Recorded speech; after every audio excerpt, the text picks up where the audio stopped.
نحمدہ و نصلی علی رسولہ الکریم۔ ایک بار برادران اکرام میں ایک عبارت پڑھ رہا تھا ایک کتاب میں، جو پوری کی پوری تو مجھے یاد نہیں ہے، دو جملے یاد ہیں اس کے۔ الایمان عریاں و لباسہ التقوی۔ ایمان جو ہے وہ ایک عریاں چیز ہے، غیر جمیل چیز ہے، کیونکہ جو چیز بھی عریاں ہو، شکل چاہے کسی انسان کی کیسی ہی خوبصورت ہو، اعضاء کیسے ہی اچھے بنے ہوئے ہوں، لیکن عریاں ہے تو اس میں جمال نظر نہیں آتا۔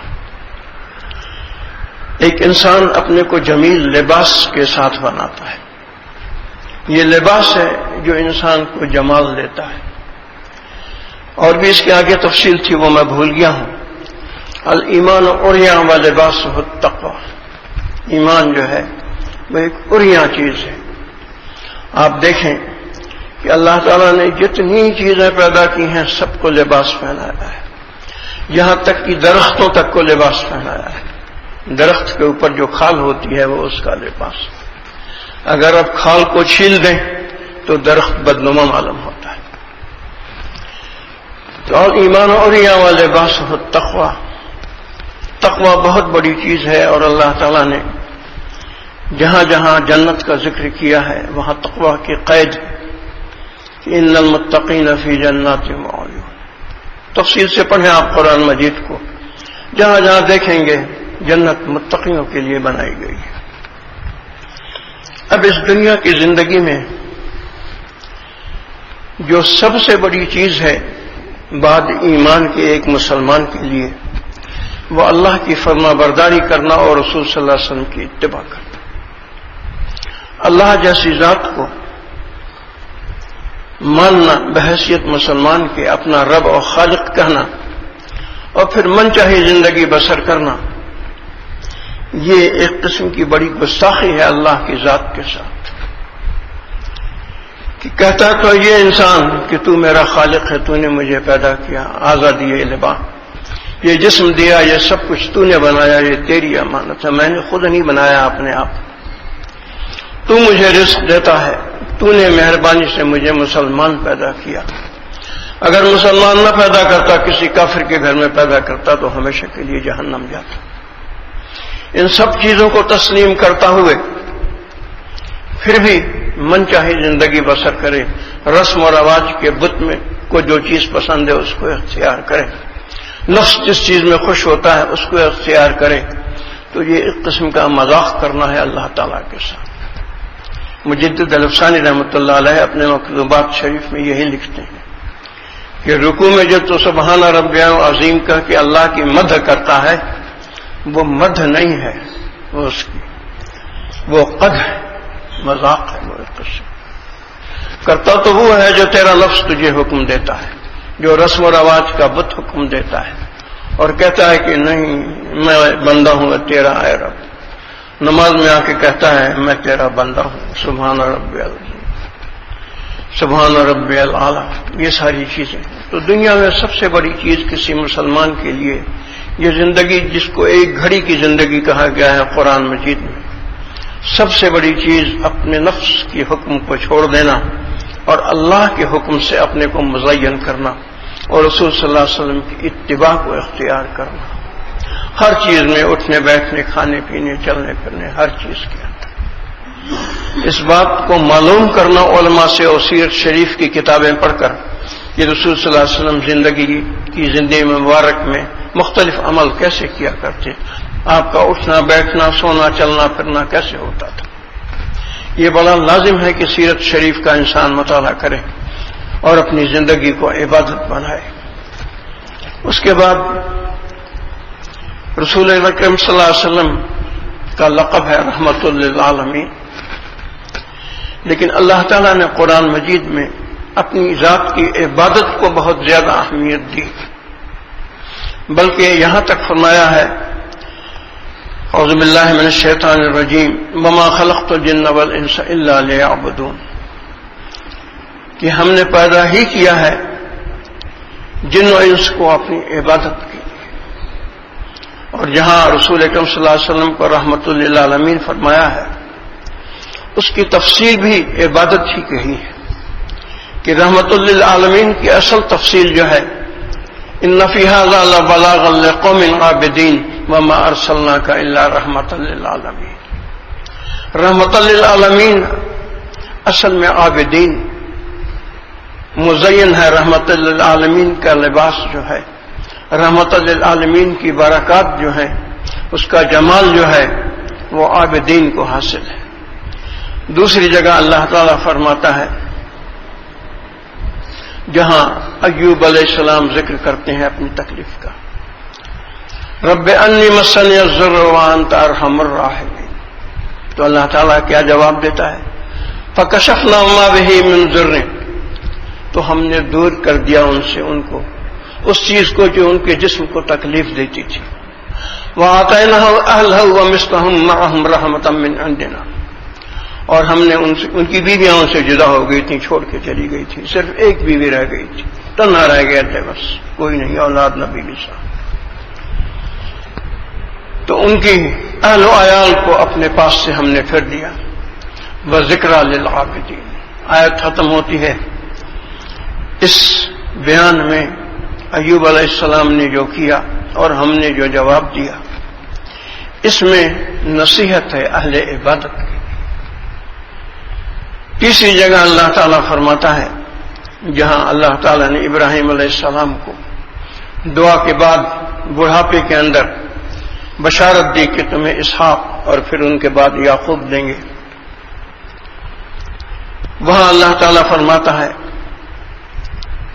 وَجَعَلْنَاهُمْ أَئِمَّةً يَهْدُونَ بِأَمْرِنَا وَأَوْحَيْنَا إِلَيْهِمْ فِعْلَ الْخَيْرَاتِ وَإِقَامَ الصَّلَاةِ وَإِيتَاءَ الزَّكَاةِ وَكَانُوا لَنَا عَابِدِينَ. کہ یہ اسحاق اور یعقوب جو تھے یہ لوگوں کو ہدایت کرتے تھے ہمارے حکم سے، اور یہ نماز کو قائم کرتے تھے اور زکوٰۃ کو دیتے تھے، اور بات ختم کی ہے وَكَانُوا لَنَا عَابِدِينَ، اور یہ ہمارے عبادت گزار بندے تھے. عبادت بہت بڑی چیز ہے، کیونکہ نفس امارہ جو ہے اس میں بنیاداً وحشت ہوتی ہے. اللہ نے جہاں نفس امارہ کا ذکر کیا ہے گناہ کے ساتھ کیا ہے کہ ان النفس لامارۃ بالسوء. یہ نفس امارہ جو ہے یہ دنیا سے بنا ہے، دنیا کے عناصر سے بنا ہے، اور اللہ تعالیٰ اس کا ذکر ہی شروع کرتا ہے کہ یہ اصرار اور جبر کے ساتھ برائی کا حکم کرتا ہے کہ برائی کا، گناہ کا. اس دنیا میں ہمیں بھیجا گیا ہے کہ ہم عبادت اور فرما برداری اور رسول صلی اللہ علیہ وسلم کی اتباع کو اختیار کرنے کے بعد جو قبر اور آخرت کی زندگی آنے والی ہے اس میں آرام سے سوئیں اور اٹھ آخرت کے اندر جنت کے اندر جائیں. لیکن اس کے لیے اتباع رسول صلی اللہ علیہ وسلم، اللہ کی فرما برداری اور کثرت عبادت بہت ضروری ہے، کیونکہ اللہ تعالیٰ نے جو تہجد کا ذکر فرمایا ہے وہاں یہ بھی فرمایا ہے اِنَّا سَنُلْقِي عَلَيْكَ إِنَّ نَاشِئَةَ اللَّيْلِ هِيَ أَشَدُّ وَطْئًا وَأَقْوَمُ قِيلًا. کہ تہجد کا پڑھنا، رات کو اٹھنا، وطأ کہتے ہیں پیر سے روندنے کو. تہجد جو ہے اس سے جو ہے وہ نفس جو ہے اس کی نفسانیت کو انسان بالکل پیس کے ذرہ ذرہ کر دیتا ہے، ختم کر دیتا ہے. یہ بڑی ضروری چیز ہے تہجد. اس کو اہل تقوی کا اور اہل اللہ کا شعار کہا گیا ہے. رسول صلی اللہ علیہ وسلم نے فرمایا مومن کی شرافت تہجد کی نماز ہے.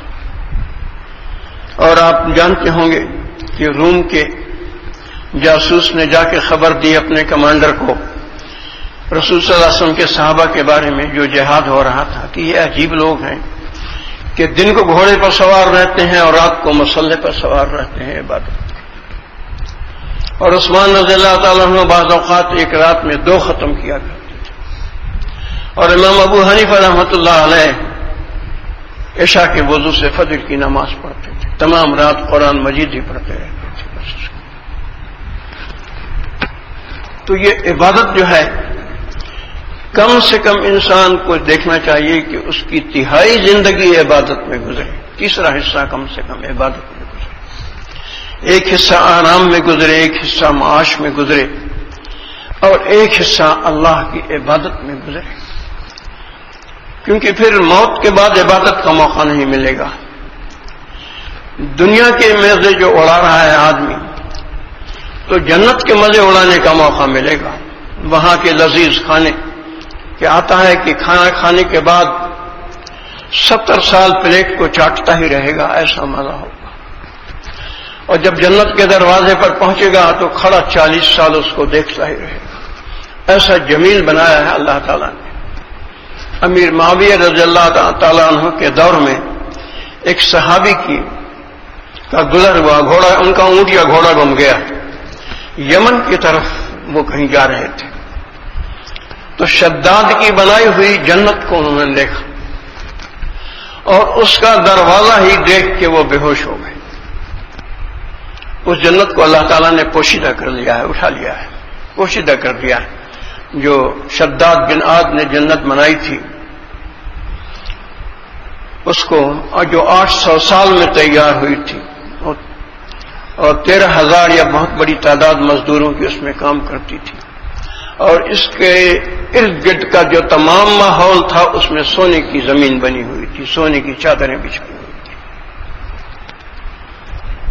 تو شداد بن عاد کی بنائی ہوئی جنت کا دروازے کا یہ حال تھا، تو اللہ کی بنائی ہوئی جنت کا دروازے کا پھر کیا حال ہوگا؟ تو جب انسان جائے گا جنت کے دروازے پر تو کھڑا ہوا اس کو 40 سال دیکھتا ہی رہے گا۔ اللہ تعالیٰ نے ایسا جمیل وہ جنت کا دروازہ بنایا ہے۔ تو جو بات میں کہنا چاہتا تھا وہ یہ تھی کہ مزے اڑانے کے موقع تو موت کے بعد ملیں گے، جنت میں بہت ہے، کسی کو عبادت کے لیے نہیں کہا جائے گا۔ کوئی کہے گا بھی کہ اللہ تعالیٰ میں چاہتا ہوں کہ عبادت کروں، تو اللہ تعالیٰ فرمائے گا یا عبادت کی کوئی ضرورت نہیں۔ جنت میں اعلیٰ سے اعلیٰ محلات ہیں، بس ایک چیز نہیں ہے، اور وہ مسجد نہیں ہے کہ انسان جوتا اتار کے ادب سے جائے اور اللہ کی عبادت کرے۔ مسجد بس وہاں نہیں، وہاں باغات ہیں، وہاں محلات ہیں، وہاں نہریں ہیں، وہاں حوریں ہیں، جن کے بارے میں اللہ تعالیٰ فرماتا ہے لؤلؤ مکنون ویطوف ان کو، جیسے کہ وہ چھپائے ہوئے موتی۔ وہاں کے جو خدام ہیں ان کے بارے میں بھی یہی آتا ہے ویطوف علیہم بلدان مخلدون بأکواب واباریق، یہ وغیرہ وغیرہ۔ ان کو بھی اللہ تعالیٰ فرماتا ہے کہ تو دیکھے گا تو مانے گا، ایسا معلوم ہوگا جیسے چھپائے ہوئے موتی۔ تو یہ عبادت جو ہے تزکیہ نفس کے بعد حاصل ہوتی ہے، کیونکہ انسان کے سامنے اگر کھانا بدمزہ آ جائے تو تھوڑا کھا کے چھوڑ دیتا ہے، بھوک ہی مر جاتی ہے اس کو، کھا ہی نہیں سکتا۔ لیکن کھانا اگر لذیذ ہو تو بھوک سے زیادہ کھا جاتا ہے۔ یہی حال نفس باطن کا ہے کہ اگر تزکیہ نفس ہے تو عبادت کا شوق پیدا ہوتا ہے انسان میں، اور یہ شوق تجلیات کی بنا پر پیدا ہوتا ہے۔ صفائی باطن میں یہ صفت ہے جیسے آئینے میں ہے کہ وہ سورج کی روشنی کو لے لیتا ہے اور پورے سورج کو اپنے اندر جو ہے وہ منعکس کرتا ہے، پورا سورج نظر آئے گا آپ کو آئینے میں۔ جس عمارت کو دیکھیں اس کے حصے نظر آئیں گے آئینے کے اندر۔ تو انسانی قلب بھی اللہ تعالیٰ کی ذات کی تجلیات جو عبادات کی بنا پر پڑتی ہیں تو اس کے اندر اللہ کے تعلق کا شوق پیدا کرتا ہے، اور یہ تعلق پھر عبادت پر کھڑا کرتا ہے۔ جہاں تک نفس امارہ کا تعلق ہے، اگر صفائی نہ کی جائے، باطنی تزکیہ نہ کیا جائے، کثرت ذکر نہ کریں، کسی سے بیعت نہ ہوں، تو ہوتا یہ ہے کہ وہ جیسے بدذاتہ کھانا انسان تھوڑا کھا کے چھوڑ دیتا ہے، ویسے ہی تھوڑی عبادت کر کے جلدی سے مسجد سے بھاگ جاتا ہے، نکل جاتا ہے جلدی سے، دنیا میں جا کے خوش رہتا ہے، مسجد میں خوش نہیں رہتا، دنیا میں جا کے خوش رہتا ہے۔ تو یہ عبادت جو ہے، کثرت عبادت کرنا بہت زیادہ ضروری ہے۔ رسول صلی اللہ علیہ وسلم کے صحابہ کرام کے بارے میں حیات صحابہ میں یہ چیز ہے کہ جس کی 40 سال عمر ہو جاتی تھی وہ اپنا بستر بوریا لگا کے مسجد نبوی میں آ جاتا تھا کہ بقیہ زندگی جو ہے وہ عبادت میں گزارے۔ اور رسول صلی اللہ علیہ وسلم کی مسجد میں رات کو 12 بجے اذان دی جاتی تھی کہ جو لوگ سو رہے ہیں اب وہ عبادت کے لیے آ جائیں، اور جو لوگ ابھی تک عبادت کر رہے ہیں وہ سونے کے لیے چلے جائیں۔ آج جو چیز سب سے زیادہ کم ہے وہ اللہ کا ذکر ہے، اور اللہ تعالیٰ کی ذات جیسی عظیم و بڑی ہے ویسے ہی اس کی باتوں میں فائدے بہت زیادہ ہیں، لامحدود فائدے ہیں، دنیا کے بھی اور آخرت کے۔ اللہ تعالیٰ نے جو یہ بات فرمائی ہے کہ یذکرون اللہ قیاما وقعودا وعلی جنوبہم، اس میں بڑی حکمت ہے اور بڑی سہولت ہے اور بڑا فائدہ ہے، کیونکہ ہر وقت نماز نہیں پڑھ سکتا ہے انسان، ہر وقت تلاوت نہیں کر سکتا، لیکن ذکر ہر وقت کر سکتا ہے انسان۔ لیکن اس کے لیے پھر مجاہدہ کرنا پڑتا ہے، عادت بنانی پڑتی ہے۔ یہ قلبی ذکر جو نقشبندیہ سلسلے کا ہے، اس کی تعریف تمام سلسلہ نقشبندیہ کے بزرگوں نے کی ہے، اور اس کے بارے میں بہت بڑے بڑے الفاظ کہے ہیں۔ یہاں تک کہا ہے خواجہ بہاؤالدین نقشبند بخاری رحمۃ اللہ علیہ نے کہ ماں نہایت را در بدایت مندرج ساختے، میں انتہا کو ابتدا میں درج کرتا ہوں۔ یہ قلبی ذکر جو ہے یہ حاصل ہو جائے تو بہت بڑی نعمت حاصل ہو جاتی ہے، لیکن اس کے لیے انسان کو مجاہدہ کرنا پڑتا ہے، بیٹھنا پڑتا ہے ذکر کے اندر۔ نفی اسباب، ہمارے پیر صاحب نے جب بیعت کیا تو کہا 12,000 بار کلمہ روز پڑھا کرو، اور مراقبہ کے بارے میں ہدایت یہ تھی کہ نماز ظہر یا جو بھی جس نماز کے لیے بھی تم مسجد میں جاؤ، فرض اور سنت کے درمیان جو وقفہ ملتا ہے تو بغیر اس طرح گردن جھکائے ہوئے مراقب رہو، فیض کی نیت کر لو کہ فیض آ رہا ہے۔ یعنی ہر وقت جو ہے جو فارغ وقت میں، اور جو نقشبندیہ سلسلے کا وقوف قلبی ہے جس سے کہ عدم غفلت انسان کو حاصل ہوتی ہے، شیطان اس کے اندر نہیں آ سکتا۔ وہ یہ مشق کرنا ہے کہ چلتے پھرتے اٹھتے لوگوں سے بات کرتے توجہ کو قلب کی طرف رکھیں۔ وقوف قلبی کی تعریف یہ ہے کہ انسان یہ نیت کرے کہ میری توجہ قلب کی طرف ہے اور قلب کی توجہ اللہ کی طرف ہے۔ اور یہ اتنی بڑی بات ہے کہ صحاح کی احادیث شریفہ میں یہ بات آتی ہے، اللہ تعالیٰ فرماتا ہے انا عند ظن عبدی بی، میں بندے کے ظن کے مطابق معاملہ کرتا ہوں اس کے ساتھ، وَأَنَا مَعَهُ حِينَ يَذْكُرُنِي، اور میں اس کے ساتھ ہوتا ہوں جب وہ میرا ذکر کرتا ہوتا ہے۔ کتنی بڑی شرافت ہے کہ میں اس کے ساتھ ہوتا ہوں جب وہ میرا ذکر کرتا ہے۔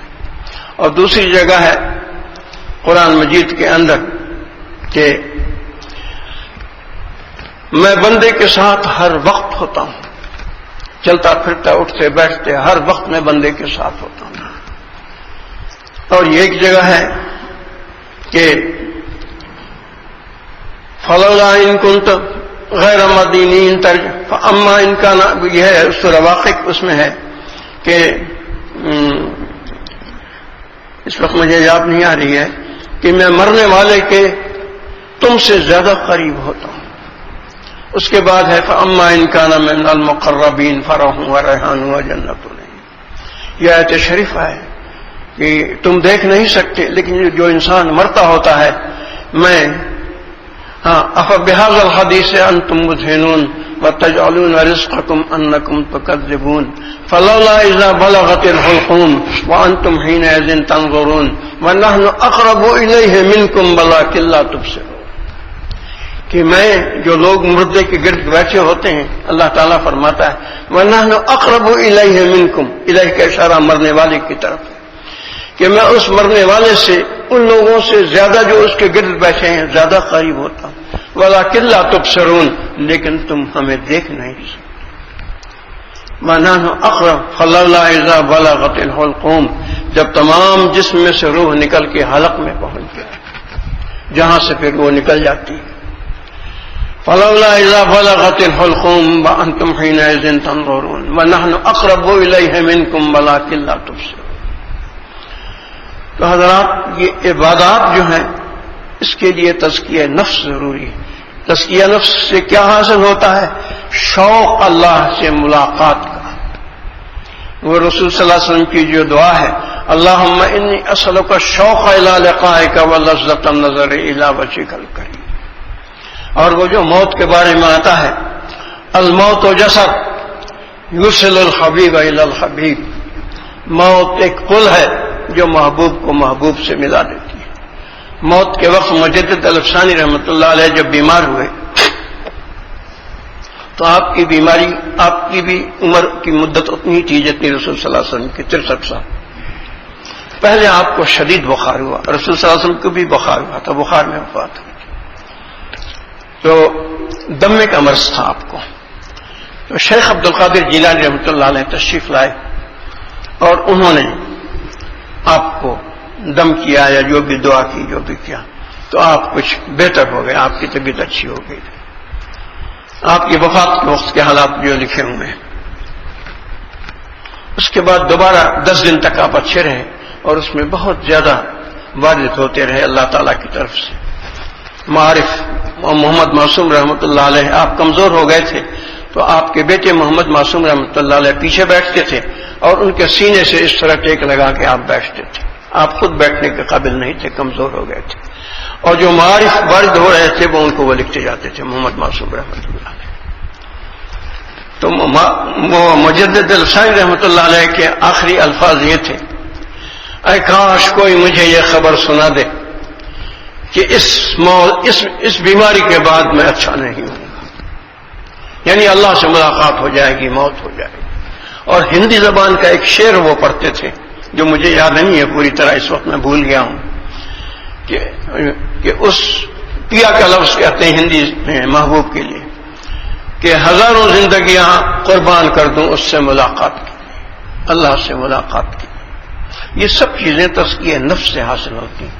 جب تجلیات باطن پر ہر وقت پڑھیں تب شوق پیدا ہوتا ہے عبادات کا، پھر یہ انسان اوابین پڑھتا ہے، اشراق پڑھتا ہے، تہجد پڑھتا ہے، کثرت ذکر کرتا ہے، قرآن مجید کو روز کھولنا ضروری سمجھتا ہے۔ یہ ساری چیزیں جو آخرت کی تیاری کے لیے ہیں، کثرت عبادت جو سب سے بڑی چیز ہے، جو مقصد زندگی ہے، وہ تزکیہ نفس سے پیدا ہوتے ہیں۔ سبحان اللہ و بحمدہ، سبحانک اللہم و بحمدک، اشہد ان لا الہ الا انت، استغفرک و اتوب الیک۔ اللہم صلی علی سیدنا محمد وعلی آل سیدنا محمد وبارک وسلم۔